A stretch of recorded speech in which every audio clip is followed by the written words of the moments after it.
All right, friends, welcome back to our spiritual exercise group. We are on week 5, exercise 5, studying the Bible. Okay, if you don't know, we're going through the book Spiritual Exercise by Watchman Nee. He has 52 lessons, and we're going over one lesson a week every Sunday to get spiritually strong. Okay, that's the why. Why are we doing this? Well, we have a mission, guys. And that mission is to exercise ourselves unto godliness so that we become spiritually strong. This is based on 1 Timothy 4:7 when Paul tells Timothy to exercise yourself unto godliness. Okay? Physical exercise is of some value, but godliness has value for now and for the life to come. All right, that's the why. The vision is to spiritually work out every week for 1 year. We will meet once a week to examine a foundational biblical truth. Then throughout the week, we will read, meditate, and pray over it until the Holy Spirit brings us in the truth. Okay, we're on week 5 of 52. We read the chapter, we launch it today, we read it throughout the week, we meditate on it, so we think on it, and then we pray over it and really ask for the Holy Spirit's guidance. All right, every week we memorize a scripture. Okay, this is week 5. We have 4 scriptures already memorized. I could do it for you, but I don't want to waste your time here. But this week's scripture to memorize is 2 Timothy 3:16 through 17.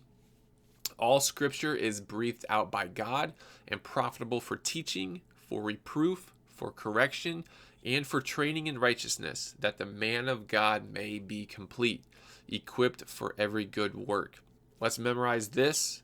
It's just really cool that all scripture is breathed out by God. Studying the Bible. All right. You know, there's been probably many books written on this thick. Many of them, right? I love how Watchman Nee puts it. He's just very simple. He writes it in 3 pages of this book. Studying the Bible. Okay, really, why do we need to study Bible? Well, it is God's word. Okay, it's God's way of speaking to us. It's to reiterate the words he has already spoken. All right, people often say, man, I wish God would just speak to me. God, tell me what to do here. Well, he has already in his word. Okay, that's his way of speaking to us, is the Bible. Okay, it is the word of God. We must study it. Okay, if we follow God, we have to study his word. We should not be ignorant of the word of God. So how can any believer know the word of God without spending time on it, right? That's the big factor, is time. And it's not just reading the Bible, it's studying the Bible.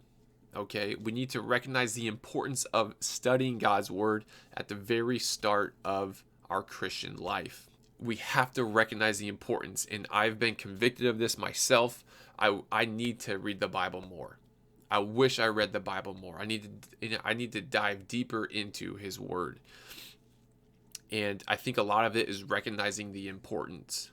So I'm praying to the Holy Spirit, please help me recognize the importance of reading your word and studying your word. Develop that fire in me, God, because I feel it's lacking and I don't want it to lack. I want to desire to read the Bible. Studying God's word equals getting to know him. Okay, how do you get to know God? You study his words. Okay, and that's part of the relationship. All right, and Watchman Nee tells us really how to study the Bible. He gives us 4 basic principles, and we do these in order. Okay, so we find or discover facts. Okay, the fact that Jesus died, the fact that Jesus rose again. Okay, those are the facts. The light of God shines on the facts of his word. Okay, you can't deny the facts. So we're finding those when we read and study. We memorize the word, right? Write them on the tablet of your heart so we know it. When we're in conversation with people, we can bring it up if we need to. Number 3 is analyze, deduce, and compare the word. There's a lot of different aspects to this. Analyzing deducing, comparing the word, right? Comparing to certain stories in the Bible, analyzing what this means. And here's the biggest thing, though. We don't analyze with our own mind, right? We ask the Holy Spirit.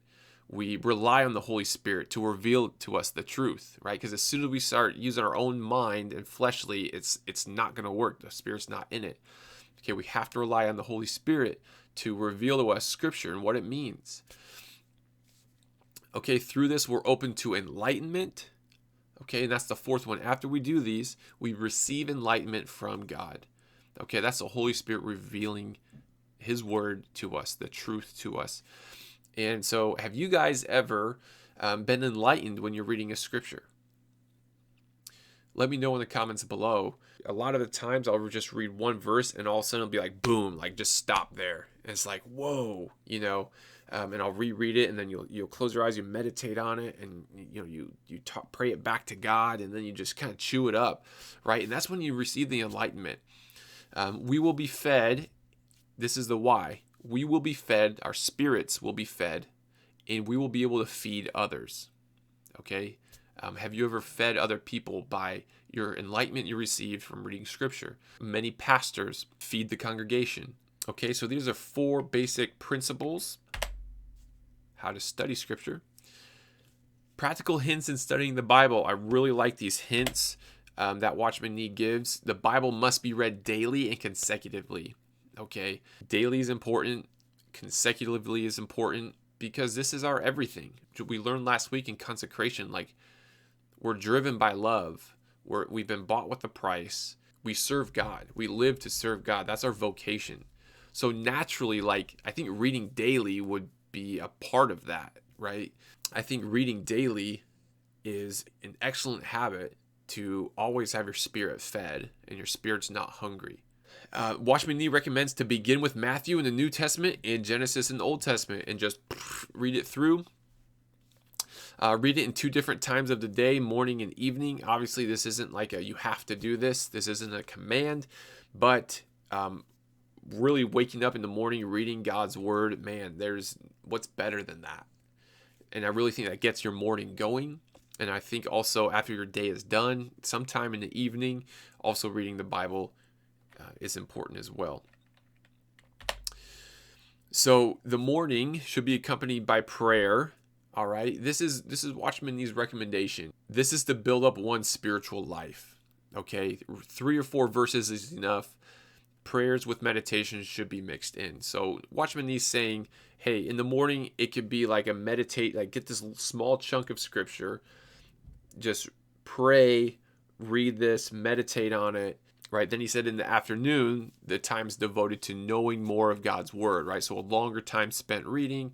This is where you jot down a lot of notes, anything God reveals to you in both morning and evening. You can do that. And like I said, guys, this isn't a command. We have to do this. This is what Watchman Nee recommends. And he was a man of God in China that died in jail for his belief in God.